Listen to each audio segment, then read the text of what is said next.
Muy buenas con todos. Nosotros somos de la Universidad de las Fuerzas Armadas ESPE. Nosotros en la materia de programación vamos a presentar el tema de tipos de datos primitivos y referenciados. Los integrantes que conforman mi grupo son David Calvo Piña, Saúl Chacipanta, Jonathan Rojas y mi persona, Ian Chacipanta. Bueno, los tipos de datos primitivos. Los tipos de datos primitivos son las unidades básicas de datos en los lenguajes de programación. Estos representan valores fundamentales sin estructuras complejos. A continuación, entre los que hay son el byte, el short, el int, el long, el float, el do while, el char y el booleano.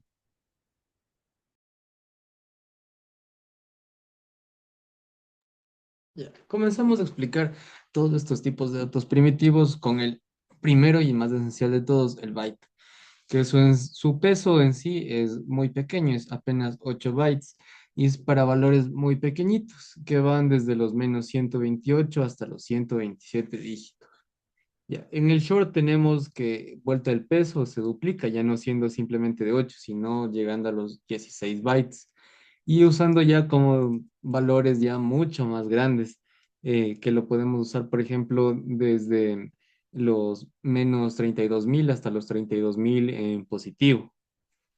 En cambio, el int, que es el más usado de todos estos, ya son para valores mucho más grandes, ya que su peso otra vez se ve duplicado. Ahora son 32 bytes. Seguimos con el long, que es ya mucho más grande. Este vuelve a duplicar al anterior. Ahora son 64 bits y ya son para valores muchísimo más grandes. En la sintaxis podemos verlo, evidenciarlo con el diferencia del byte, del int y del short, que este ya ocupa un número mucho más extenso. El float se ve vuelto reducido en su capacidad de peso, pero en cambio nos ofrece ya tener mucha más precisión al rato de usar los números decimales. Nos suele ser muy útil, por ejemplo, si necesitamos usar, como pusimos en el ejemplo aquí, el número pi. Y no olvidemos que para imprimir estos tipos de datos flotantes tenemos que colocar la F. Seguimos con el double, que esta vez vuelve a subir una vez más su peso. Ahora son 64 bits de nuevo. Y obviamente nos ofrece precisión, pero ahora a una mayor escala en los números decimales. Este nos serviría ya más o menos ya para unos números demasiado extensos, ya que, por ejemplo, si vemos el float, podemos ponerle no, el número pi, pero va a llegar hasta un cierto límite. En cambio, en el double podemos poner, yo qué sé, pi más d y va a seguir eso. Seguimos aquí con el char, que su peso es de 16 bits. Se ve reducido en ese aspecto, pero en cambio nos permite usar letras, dígitos y símbolos. Por ejemplo, aquí en que pusimos el ejemplo, la letra A, pero podemos poner aquí cualquier otra letra, solo es por el ejemplo. En cambio, el último, que es el booleano, que su peso es apenas un bit, pero este nos ofrece una singularidad, ya que lo usamos mucho más en control al referirse que simplemente nos va a tirar valores de verdadero o falso. Y su sintaxis se ve de la siguiente manera. Colocamos boolean, le ponemos aquí algún nombre y nos va a devolver algún valor, ya sea verdad o falso.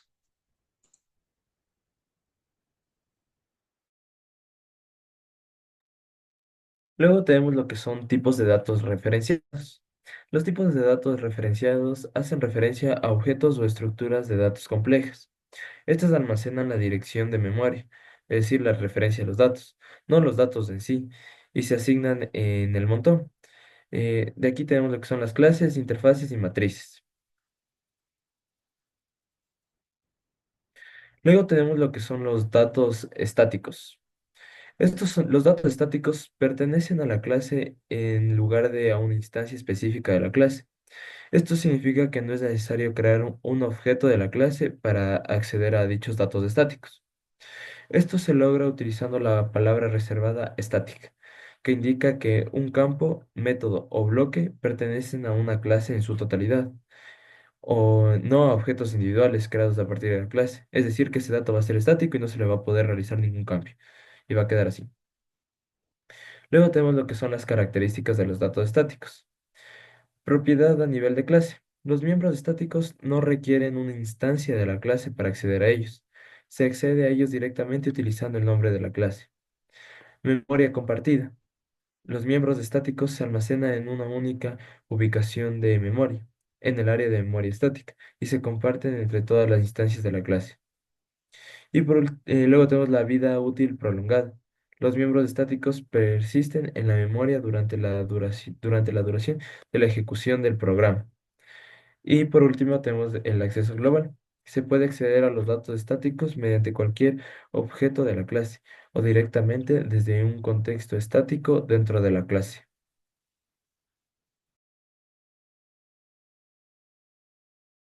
Ya. Ahora, para explicar esto en códigos, vamos a ver con el código uno. En este código, la variable counter está declarada como estática. Esto significa que pertenece a la clase example y no a los objetos. Todos los objetos creados a partir de esta clase van a compartir la misma variable counter. Al ser estática, esta variable no se reinicia cada vez que se crea un objeto, sino que mantiene su valor entre todas las instancias de la clase. El constructor de la clase example incrementa esta variable counter cada vez que se crea un objeto de la clase.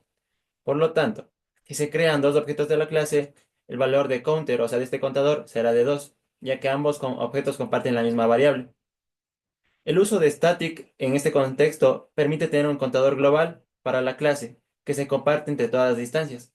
Cuando el código imprime example.counter, este muestra 2, ya que ambos objetos creados incrementaron el contador de la clase.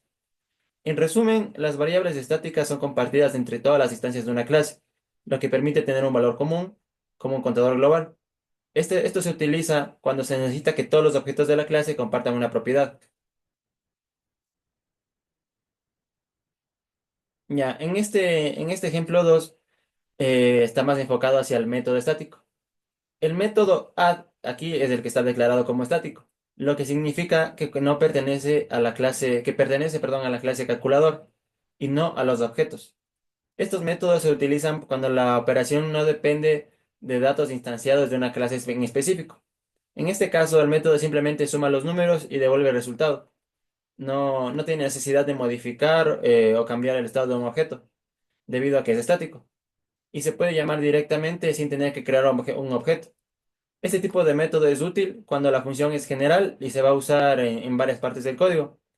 Es decir, no se necesita estar creando un objeto cada vez que se vaya a usar en alguna otra clase. En resumen, esto se utiliza para no depender de datos específicos y poder realizar operaciones simples como en este caso. En la explicación de ese código 3, en este fragmento de chiquito, PI, el double, está declarado como estático y final. Estático significa que simplemente va a pertenecer a la clase círculo y no a los objetos creados de esta clase, por lo que todos los objetos de la clase comparten el valor de pi. La palabra clave final asegura que el valor de pi no se puede modificar después de su asignación, convirtiéndolo en una constante. Es decir, lo que estamos haciendo aquí es darle un valor específico a pi que no va a poder ser alterado más adelante para poder realizar cálculos matemáticos. En resumen, esto lo que hace es crear un valor fijo que va a estar disponible para todas las instancias de la clase sin tener que crear objetos. Ese es el uso más común que se le da a estos valores. Eso sería todo. Gracias.